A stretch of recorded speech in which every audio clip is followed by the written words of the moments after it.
Hi, and welcome to another video. Today I'm going to be showing you the ports that you need to port forward for Fortnite.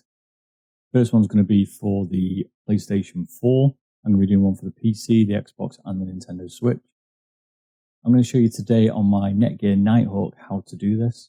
This principle does apply to all routers if they have port forwarding or something else called port filtering.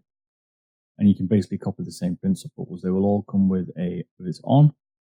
If it's got a protocol, a TCP, UDP, or both, a source address, external port, internal address for your IP, and the destination and the description.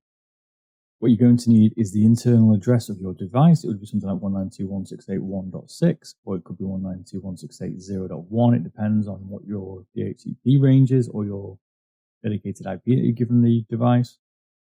If you need to know how to do this, let me know in the comments and I'll post a link on how to do that for your device. If you haven't already, check out my gaming videos as well as some other Tech Tuesday videos.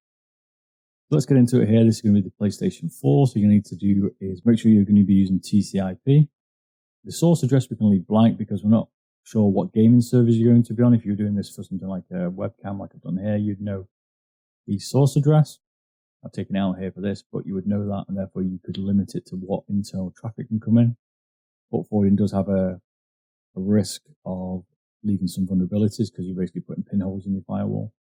So there are some risks to doing this. They are pretty small. What it does do though is it avoids some of the NAT and translation issues and can improve some of the performance for consoles, as well as also allowing certain traffic out if the firewall is restricting it. Depending on what your circumstances are, this should help you get around what the problem is. So let's start with the first port. The first port here is going to be 1935. As we said, there's no source IP address and it's on TCP. Internal is going to be 1395. IP address today, I'm just going to give it a 192.168.3 address, so I don't care. I'm going to call it Fortnite. PS4. Now you can put anything in the description. I normally put down what it is because obviously you might want to delete it. So make sure you make it very clear as you won't know what it is really. Next one's going to be 3478, and this has got a hyphen this time, 3480. And this closes off on my router the internal port. This is a firmware Tomato advanced firmware for my Netgear, so it's a bit more advanced than the standard Genie software. But it closes off the internal firewall port using that hyphen here. You could also sometimes use a comma. It depends on your router, so just bear in mind that you might need to change that hyphen for something that is more specified at your router. The internal address is going to be the same, 192.168.1.3. That's going to be 49 PS4. The TCP ports, what you need now is the UDP ports. UDP port is 3074.